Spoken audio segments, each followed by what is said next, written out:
A park ranger stands in front of a wooden wall.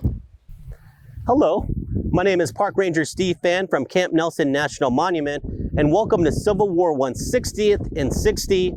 On this day, May 16, 1863, Major General Ambrose E. Burnside, commander of the Department of the Ohio, will issue orders to his engineers to fortify this site.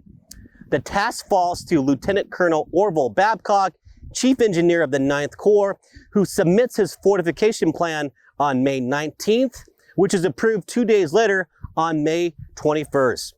It is a seminal moment in Kentucky during the Civil War. That summer, the U.S. Army will impress enslaved African Americans to construct the defenses of Camp Nelson. All the earthworks constructed here was done by the hands of enslaved African Americans, except Fort Putnam. It was named in honor of Colonel Haldman S. Putnam of the 7th New Hampshire Infantry, who was killed in action at the Second Battle of Battery Wagner in South Carolina on July 18, 1863. This battle is depicted in the film Glory.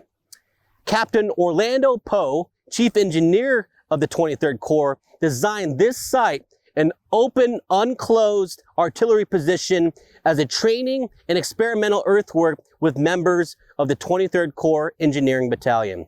This site was destroyed in the 1960s, but it was brought back to life in the early 2000s when Jessamine County, Kentucky, led by Dr. W. Stephen McBride and supported by the Camp Nelson Foundation, surveyed, excavated, and rebuilt this site. In the summer of 2023, the National Park Service will be replacing all the wooden revetments, gun platforms, and embrasures at Fort Putnam, and we hope to mount a reproduction 30-pound Parrott rifle by the end of the year. Visit Camp Nelson National Monument and find your fort.